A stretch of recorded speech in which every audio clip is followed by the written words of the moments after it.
श्रद्धेय छात्र छात्री आज भूगोल शिक्षण शिक्षा कार्यक्रम को समस्त को स्वागत।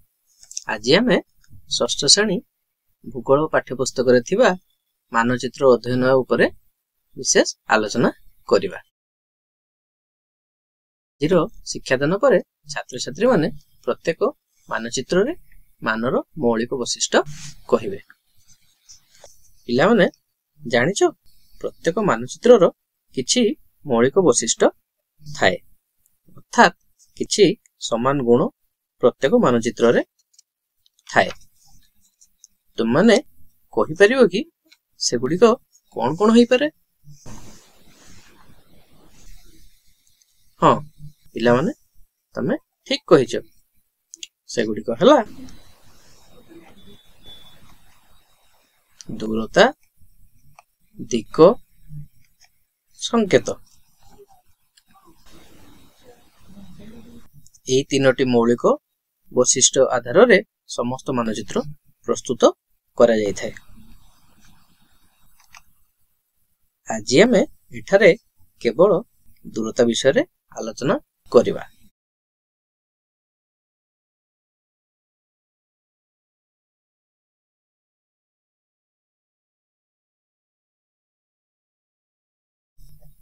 आमे पूर्व श्रेणी रे आलोचना करिछु जे विशाल पृथ्वीर क्षुद्र प्रतिरूप भूगोलक स्थानर प्रकृत दूरता, आकृति, अवस्थिति तथा आयतन जानिबा संभव होई न थाए। तेनु मानचित्र रे विशाल पृथ्वीर एक क्षुद्र स्वरूप मानचित्र रे अंकन करा जाय थाए। तबे पिला माने कहि परिबो कि एते बड़ पृथ्वी छोट मानचित्र रे रहिला किपरि? मानर व्यवहार द्वारा। आस आमे ए विषय रे अधिक आलोचना करिबा। पृथ्वी पृष्ठ रे अवस्थित दुईटी स्थान मध्यरे थिबा दूरत्व को मानचित्र उपरे मात्र अल्प केते सेंटीमीटर रे दर्शा जाई थाए। कागजर लंब 20 सेंटीमीटर बा अल्प अधिक होई पारे।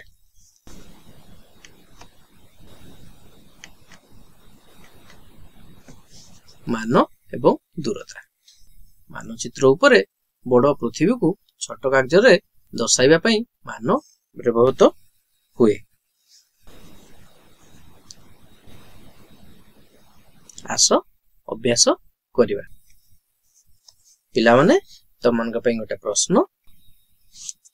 कागज उपरे 6 सेंटीमीटर लंबर गार टाणी एहाकू 6 समान भाग रे विभक्त कर। जदि एही गारर लंब 6 सेंटीमीटर भूमि उपरर 3 किमी दूरता को दर्शाए तेबे प्रति सेंटीमीटर केते दूरता दर्शाइबो हिसाब कर। पिला माने कागज अनुसार कागज को भांग गार टाणी ताकू दर्शा जे केते कोन हेई परिबो।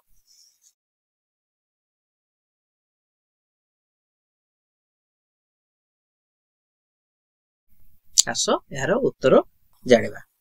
जदि 6 सेंटीमीटर इक्वल टू 3 किमी हुए तेबे 1 सेंटीमीटर इक्वल टू 0.5 किलोमीटर हबो। 6 सेंटीमीटर को आमे जदि 3 किलोमीटर हिसाब रे आमे भाग करा हिताए तेबे 1 सेंटीमीटर को आमे हरण करी 0.5 किलोमीटर आर उत्तर पाइबा।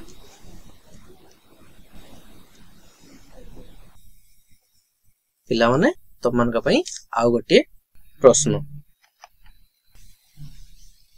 मान काहाकू कहा जाए?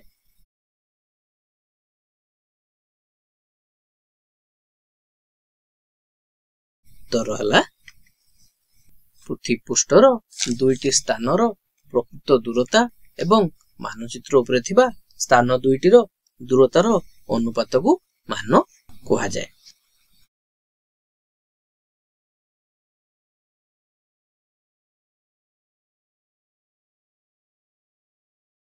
वर्तमान आमे मानचित्रर प्रकार विषय रे जानिबा। वर्तमान आमे मानचित्रर प्रकार विषय रे जानिबा। ମାନଚିତ୍ର ଭିତରେ ମାନଚିତ୍ର ଦୁଇ ଭାଗରେ ବିଭକ୍ତ, ଯଥା ବୃହତ ମାନ ବିଶିଷ୍ଟ ମାନଚିତ୍ର ଏବଂ କ୍ଷୁଦ୍ର ମାନ ବିଶିଷ୍ଟ ମାନଚିତ୍ର।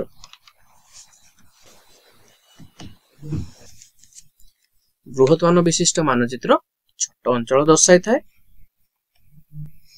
କ୍ଷୁଦ୍ର ମାନ ବିଶିଷ୍ଟ ମାନଚିତ୍ର ବଡ଼ ଅଞ୍ଚଳ ଦର୍ଶାଇଥାଏ। ବର୍ତ୍ତମାନ ପିଲାମାନେ ଆମେ ମାନଚିତ୍ରର ପ୍ରକାର ଗୁଡ଼ିକ ଚିତ୍ରିତ ଆକାରରେ ବୁଝିବା। ପିଲାମାନେ ଦେଖିଲ ଚିତ୍ରରେ କଣ ଦେଖା ହଉଛି? ଚିତ୍ରରେ ଆମେ ଓଡ଼ିଶାର ମାନଚିତ୍ରଟି ଦେଖିପାରୁଛୁ।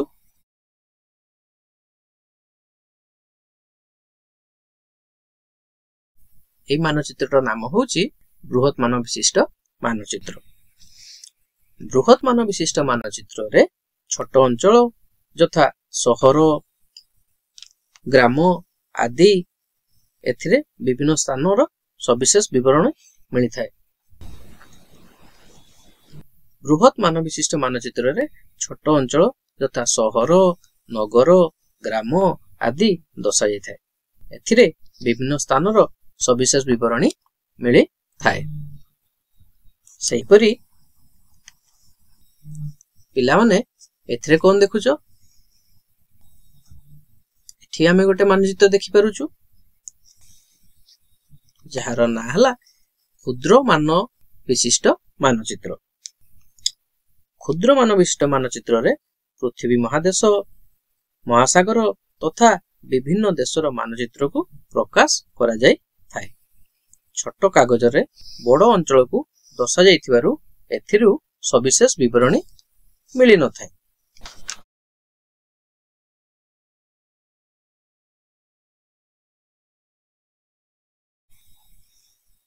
ପିଲାମାନେ ଦେଖିଲ ଚିତ୍ରରେ କଣ ଦେଖା ହଉଛି? ଚିତ୍ରରେ ଆମେ ଓଡ଼ିଶାର ମାନଚିତ୍ରଟି ଦେଖିପାରୁଛୁ।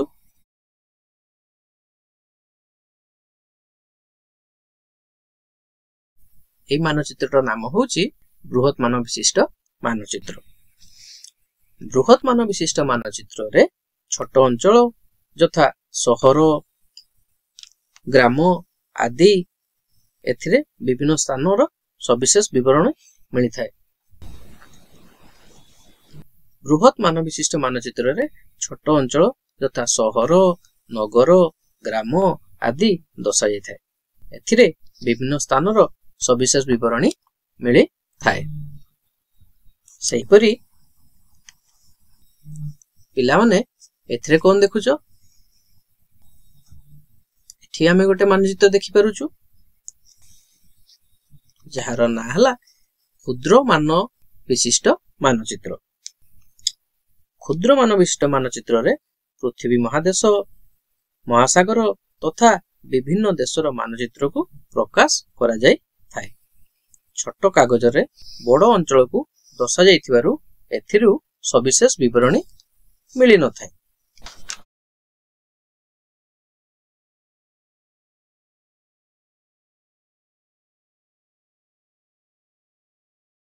ପିଲାମାନେ ଆମେ ତ ଆଜି ବହୁତ ପାଠ ପଢିଲୁ।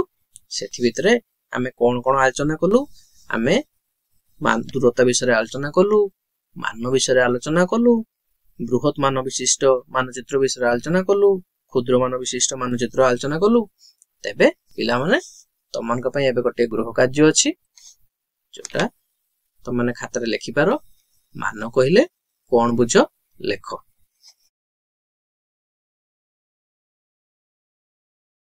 ଧନ୍ୟବାଦ।